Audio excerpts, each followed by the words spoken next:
Welcome to Torah Today Ministries. My name is Grant Luton. And I'm Robin. And we're here today to discuss Torah portion Shelach, which is in Numbers chapters 13, 14, and 15.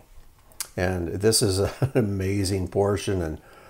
And to me, I'm amazed. I think, Robin, you are too. Every time we read this, we're amazed at the cowardice and the gutlessness of this generation that refused to go into the promised land. Well, it's twofold. I'm amazed at the cowardice, but then I can relate to it on so many levels. Because we all, if we're honest, struggle against the very thing that the people succumb to. Right? That's true. We always have that voice in our head saying it's not safe, don't go there. Yeah. Well, Watchman Nee said something that just resonates in my mind. He said, fear is Satan's calling card. And then he goes on to say, if we accept his calling card, you'll receive a visit from him. But then, of course, if we reject his calling card, he doesn't come visiting. He flees from us. And that's one of the things that, to me, I don't know if I'd seen this in the past or not, but this time it jumped out at me, that these men were afraid to go into the land that God had sworn to give to their forefathers, because they were just terrified by the inhabitants of the land. But when you go over to the book of Joshua, chapter 2, 40 years later, Joshua sends in 2 spies. Right, it's kind of like the same scenario. Yes. And they meet Rahab, and then this is what Rahab says to them. She says, I know that Adonai has given you the land, and that the fear of you has fallen upon us, and that all the inhabitants of the land melt away before you. For we have heard how Adonai dried up the water of the Red Sea. And she goes on. And then she says in verse 11, and as soon as we heard it, our hearts melted. There is no spirit left in any man because of you. For Adonai your God, he is God in the heavens above and on the earth beneath. They were terrified of the Israelites and of the God of Israel. But it seems like the people of Israel had no fear of their own God, but they feared the Canaanites.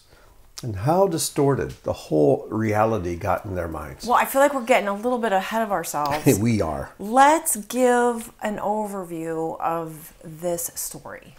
Well, it starts out in chapter 13, verse 1. Adonai spoke to Moses, saying, Shelach, send.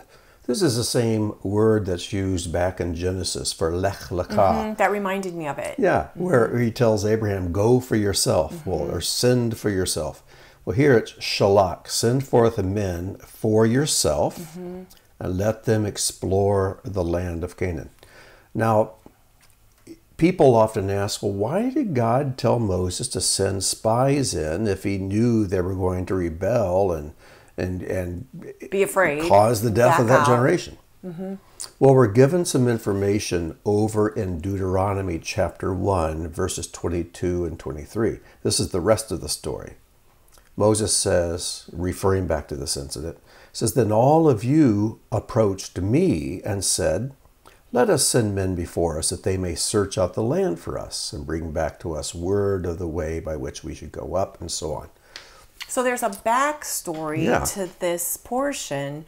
The people had approached Moses and said, let us send some spies in. Yes. So then God says, okay then, so send some spies in. Yeah. Since this is what they wanted, he allowed them to do it. All right. So it was not something God initiated. It was something that the people initiated.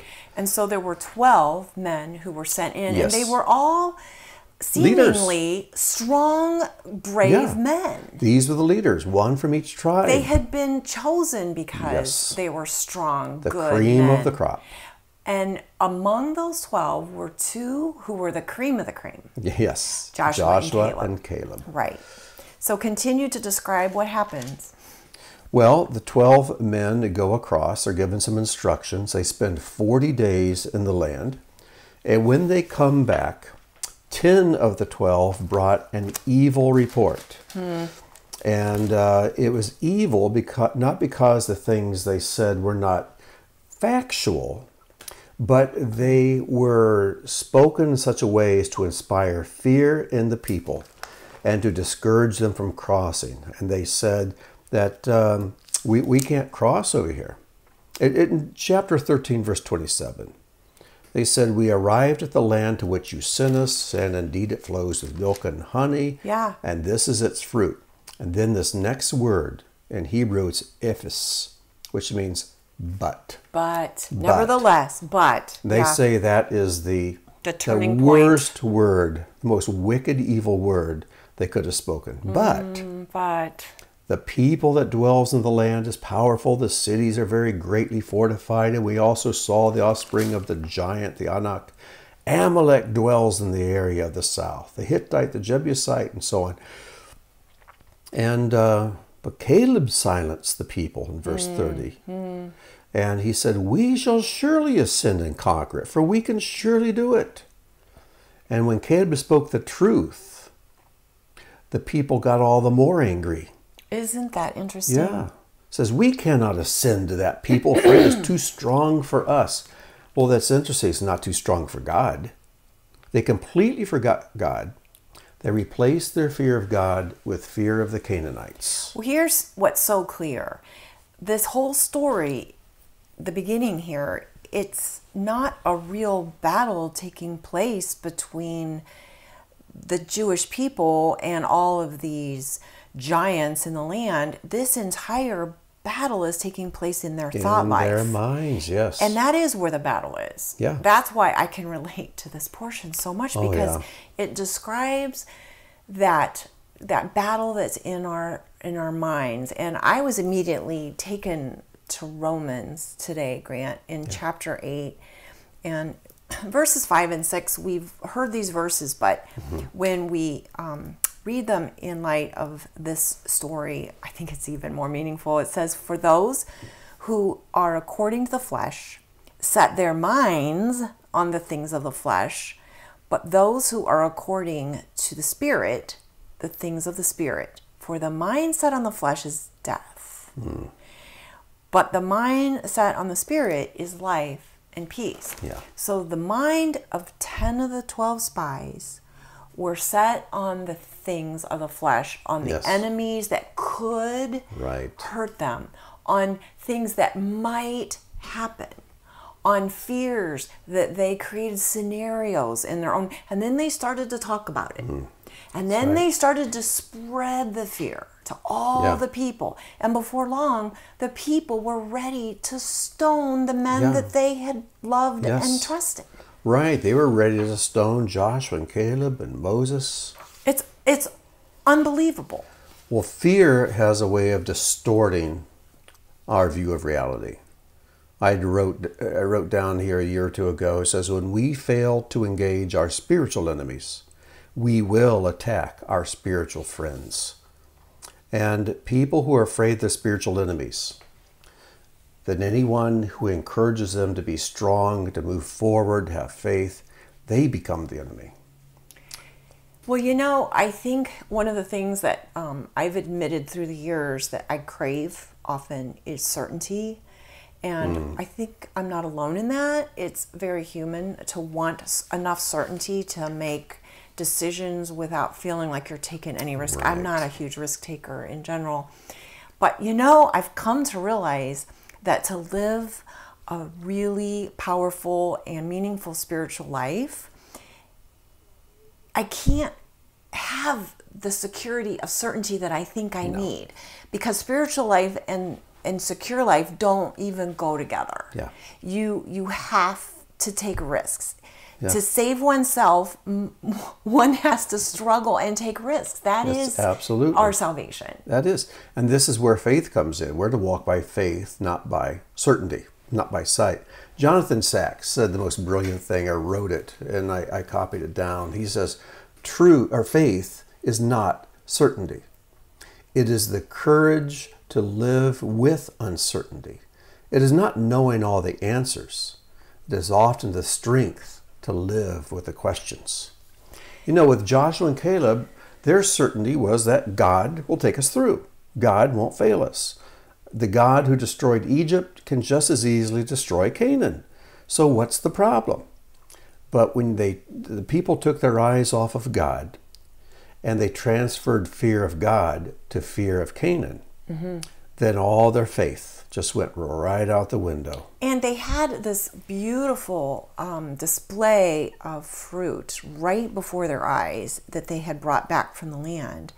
So it was proof that there was fruitfulness and plenty, but they couldn't even see that. No. And what's fascinating to me is so often in the story of the Jews that we read in this book of Numbers that we've been studying, every time they get upset or discouraged, they start fantasizing about how great Egypt was.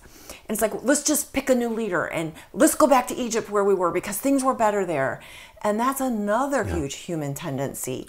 And I keep thinking about why is it that in our prayers, God himself leads us to remember that we've left Egypt. Yeah. We were slaves, but we've left Egypt. Well, and what I'm amazed at is, you know, back in, where was it? In Numbers 11, verse 5 and 6, they'd started to forget how horrible Egypt was. And they said, we remember the fish we ate in Egypt that cost nothing. We ate it for free. They forgot they were slaves. It was just slave rations they were eating. And making bricks all day without straw. So they started fantasizing about how good the horrible experience in Egypt was. And then they started to fear the future. And what happens if our imaginations are not brought into alignment with faith in God? That our imaginations become the enemy's playground. And he can distort our view of the past and our view of the future. Right, right. We're supposed to use our imagination for life. For a place for truth to thrive. Yes, yes. And I've realized that Egypt isn't so much a geographic location. It's a limited state of mind. It's a small, constricted place that we allow our mind to go when we listen to the voice of fear. That's for sure. You know, I love this saying by Watchman Nee.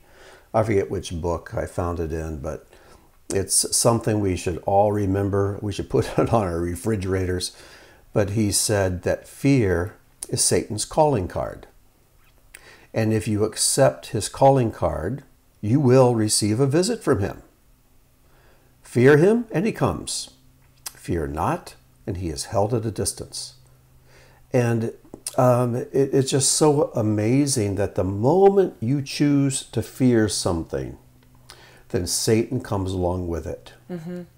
But if you choose not to fear, you fear only God and stand strong, then he flees from you. And but fear shuts out God and opens the way for the enemy. Well, it distorts everything. It distorts what we see. It distorts how we think. In chapter 13, verse 33, this is something I underlined years ago. It says, we became like grasshoppers in our own sight, and so we were in their sight. They created this situation where they were prey. Correct? Yes. And so what we believe is true in our own mind, we project to the reality of the world around us. Exactly right. And we start to live out a self-fulfilling prophecy. Yeah, we do. Speaking of self-fulfilling prophecies, there are three things that the fearful people said that came true because of their fears. Their fears so distorted reality. The first one is in chapter 13, verse 32. It says, they brought forth to the children of Israel an evil report on the land that they said spied out, saying, quote, the land through which we have passed to spy it out is a land that devours its inhabitants, unquote. So, true. Well, if you go over to chapter 14, verse 37, what happens? The people who spread the evil report about the land died in a plague before Adonai. So they were consumed in the land. But not for the reasons that they feared. They were consumed there in the wilderness, not in Canaan. Yeah. Then the next thing he said is in chapter 14 in verse 2. If only we had died in the land of Egypt, or if only we had died in this wilderness. Well, guess what? They all died in the wilderness. And in verse 3, they said, 14:3, why is Adonai bringing us to this land to die by the sword? Our wives and young children will be taken captive. So what happened to their wives and young children? They went into the land, they settled it and conquered it. So all the things that they were so fearful of are the things they brought upon themselves, because fear is Satan's calling card. And when they accepted the calling card, Satan showed up, and God allowed these people to die. Well, at the end of chapter 13, when it becomes clear how they see themselves, how they see the enemy, everything's inside out and upside down. Chapter 14 begins with the fact that they wept all night. They lifted up their voices and they heard each other crying. Yeah. And then they became discouraged because of the despair that they were hearing and seeing around them. And they all wept through the night. It was like a self-inflicted misery. Yeah. And that's what misery is. It is self-inflicted because we choose to be afraid. We know we can compare the voice of fear with the voice of faith. And when I was studying this just last year, I was looking back on my notes from then, and I wrote down the 3 steps of fear, the 3 steps of faith. The voice of fear, the voice of faith. The voice of fear brings insecurity. Insecurity is painful. And you're talking how you crave certainty. Right. Well, having uncertainty and insecurity is painful. Second, pain feels like death. Then fear of death makes us slaves. Now the voice of faith says this: all pain is birth pain. Second, birth is new life. Right. Third, life is strength and freedom. So it's how we interpret our pain and uncertainty. If we allow it to feel like death, then we become slaves. But if we realize that pain is birth pain, it always is, then it's new life, it's strength, and it's freedom. Now the fear we're talking about is the fear that we conjure up in our imagination because we're doubting what God has said is true. Right. We're not talking about fear of jumping off a bridge or running in Right, front that's of a different. train. Yeah. This is the fear that Yes. doubts the truth. Yeah, that kind of fear of seeing a speeding car coming up on the sidewalk, that's the kind of fear that's wired into us to help save our lives. But when it comes to spiritual things, we are to be utterly, completely, totally fearless, because fear is sin. Fear of anything but God is a form of rebellion against Him. And fear is our enemy. John F. Kennedy said, we have nothing to fear but fear itself. So true, because fear is your enemy. We weren't created for this. No. And our bodies can't sustain it. And I've come to truly suspect that much of our physical and even emotional illness is a result of the fear that we allow ourselves to embrace and just the anxiety that grows. Well, Revelation talks about a time when men's hearts will fail them out of fear. So there's a physical death that comes because of the fear that they harbor. But I know you have something there you're going to share. Well, I'm intrigued. There's an author, a lot of our listeners have probably heard of Dr. Caroline Leaf, but she is a physician who helps explain the physiological result and what happens when we doubt and we fear and we allow anxiety to rule our mind. And she describes how negative thoughts shift your body's focus to protection, and it reduces your ability to process and think with wisdom or even have healthy thinking. And I've experienced this, Grant. As soon as I open the door and listen to that voice that is usually loud, because 10 out of the 12 spies were talking pretty loudly. Yeah. Only 2 of the 12 said, no, guys, listen. So the majority, the the louder voice that returned to tell the people what to do next wasn't the truth. That's right. And then Caroline Leaf goes on. The majority rarely is. I know. That's what I'm starting to realize. And she talks about what happens literally in our brain, physiologically. Our chemicals respond to the chosen thoughts that we have. She says, if you change your attitude and determine to apply God's excellent advice not to worry, the hypothalamus will cause the secretion of chemicals that facilitate the feeling of peace. And the rest of the brain will respond by secreting that correct formula of neurotransmitters for thought building and clear thinking. So it can become a downward spiral or an upward spiral, depending on the thinking that we choose. That's right. You know, it's funny. Well, it's not sad, but it's also funny that over the years, I've heard people tell me, well, Grant, you just live in la la land. I have to live in reality. And they lead these fearful, miserable lives. And here I am, what they call la la land, and I'm happy. And I sense God's closeness with me. And the thing is, who is really living in reality? Because fear comes from the enemy. The enemy is a liar. And he stirs up fear by lies. And when we give faith to his lies, we've accepted that calling card, and he comes to visit. This is why truth makes us free. If we're disciples of Messiah and his word abides in us, so we continue in his word, we know the truth. The truth makes us free. So to live in reality is to live in truth. Whether my eyes can see it, whether I can see it in the world around me, it doesn't make any difference. God cannot lie. And the enemy, that's all he can do.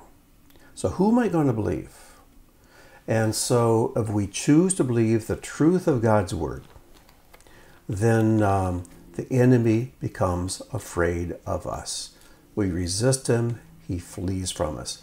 That's the way I want my life to be. Well, I'm sitting here thinking the sad part of the story, the sad part of their story and our story is when we allow our potential to be completely short-circuited. Yes. I mean, we always talk about how God's will is eventually done, and it is. But you know, in this life, in this physical journey, we won't all reach the spiritual potential that God assigned to our souls if we don't exercise courage. Yes. Courage and strength are the evidence of the faith we have. He will continue to make things right and perform his perfect will in the world to come.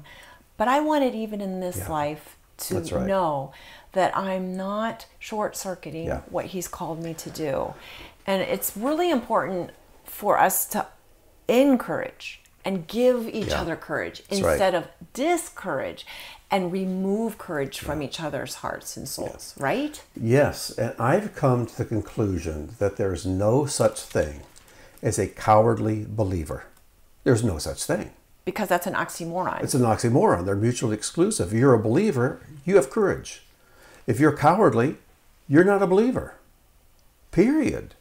And as George MacDonald said, I love this, he says, fear is illegal for the believer. It's illegal. God does not allow it.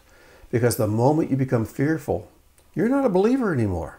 You know what's hard is I believe that being courageous and standing for what God says is true in this lifetime is always going to invite spiritual enemies. Absolutely. We're inviting criticism because the majority of the people around us are not going to understand. They wanted to stone Joshua. They turned on Moses. Exactly right. They hated them.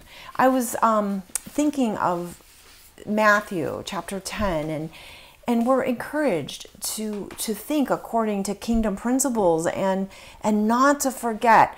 And in verse 22, we're reminded, you will be hated, by many because of my name. But it is the one who endures to the end who really will experience salvation. That's right. And that is so inspiring because So true. I lose my way sometimes when the people that I assume are on the same journey begin to accuse me of things that aren't true when I know that I'm believing what God has said is true. Yeah. And I'm like, Yeah. well, how can you not believe it too? That is one of the most discouraging things. And what happens to me is I want to quit. Yeah.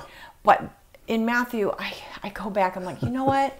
If we endure to the end, then we're really considered part of his saved people and his bride. That's right. And a bride is called to be courageous. You got to be courageous to be a bride. That's why God made me a man. I don't have the courage to be a woman. Well, the to be woman a of bride. valor, that's a word that, it's a warrior It word. is. And you have to have strength and courage and dress yourself in it. And I'm not Strength sitting here and thinking dignity. I do that all the time. Yeah. I'm realizing that that's what I need to do. Absolutely. And I often think of Joshua and Caleb. I think when they came back and they heard the evil report of the spies and saw the reaction of the people, I think they were shocked. I think they were so surprised because they couldn't understand how a people could not believe in the God who they had experienced over this past year. Right. His deliverance from Egypt, such amazing ways, his provision in the wilderness. He had never failed them a single time. I think they were shocked. They had to be. And I am shocked too when I see people call themselves believers. And they're afraid. always afraid. Now, Always we're going to afraid. have moments of fear. Yeah. But we stand up and overcome it, and we listen to the truth and encourage each other to remember the truth, right? Yes. Here's a quote. I don't know if this is a good place for it to fit, but it's talk about fear of God. It's by Rabbi Aharon of Karlin, so this is quite a long time ago. He says, if one fears Adonai without loving him, that person is not perfect in his fear.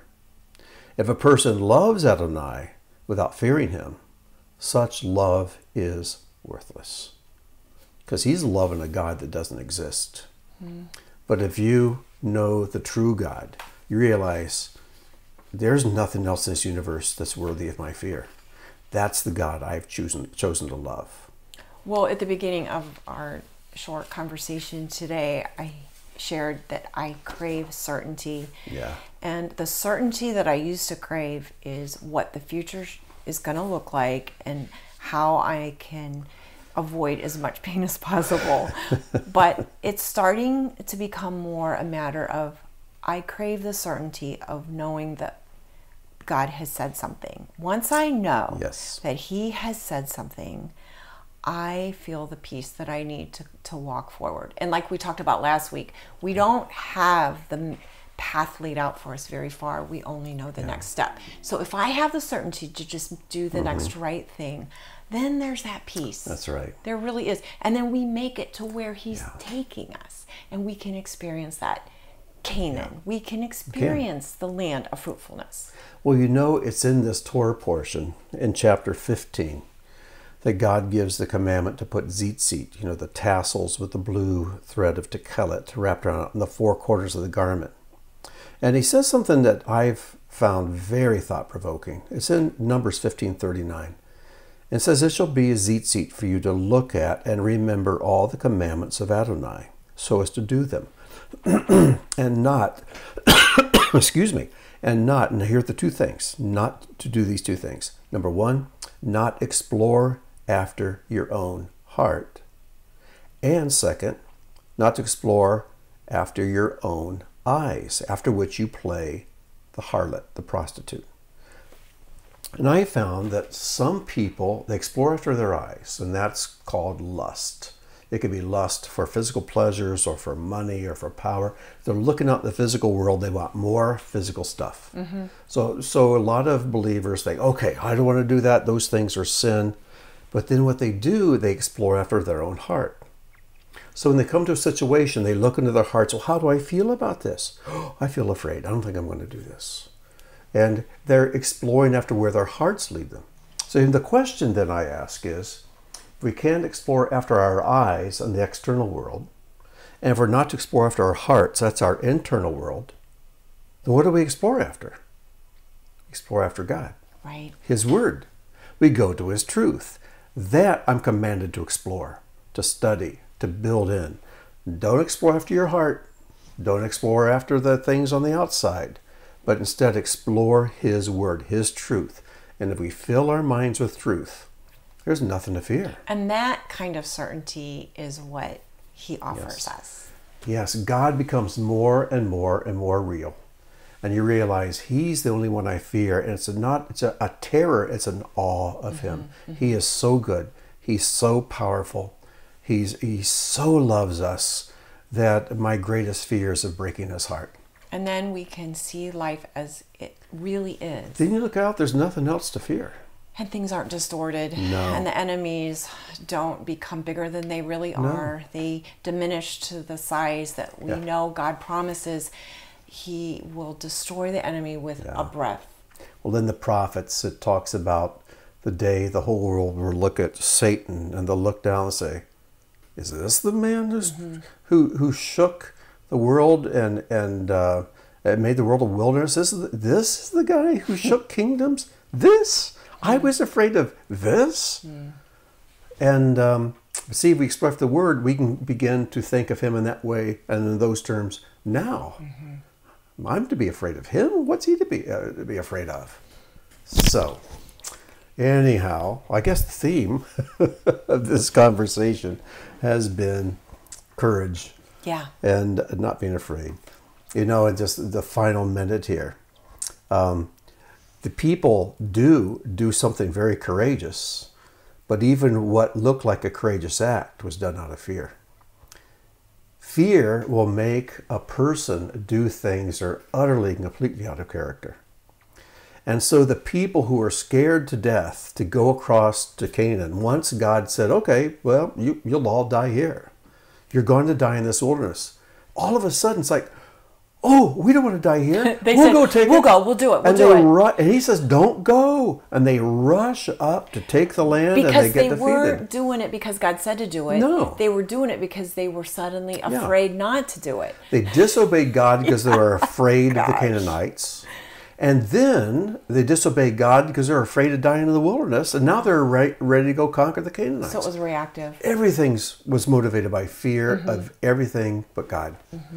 If only they obeyed out of fear and love of God, they wouldn't make such fools of themselves and fail. Well, we keep saying they and them. I know.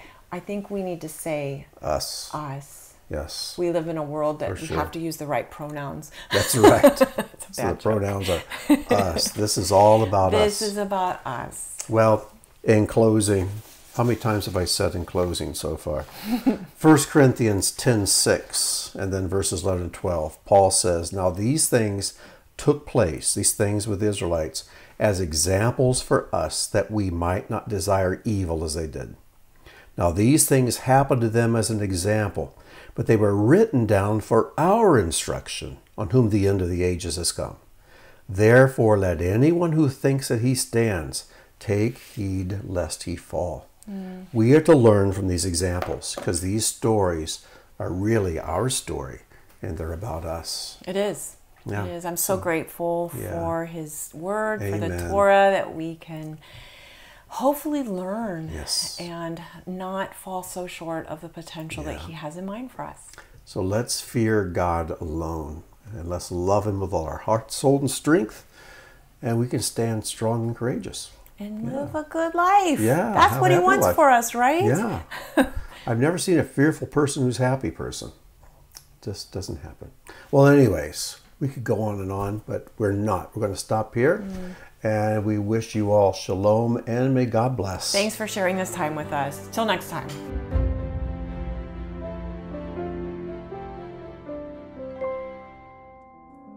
Thank you for joining us for today's teaching. If the work of Torah Today Ministries has touched your life, please consider making a donation or sponsoring an upcoming video. As a video sponsor, you'll have an exclusive opportunity to memorialize a family member, celebrate a special event, or simply support the ongoing creation of similar content. Your tax-deductible contribution helps ensure that our teachings continue to reach all who are longing for truth. Click the link or visit our website to learn more.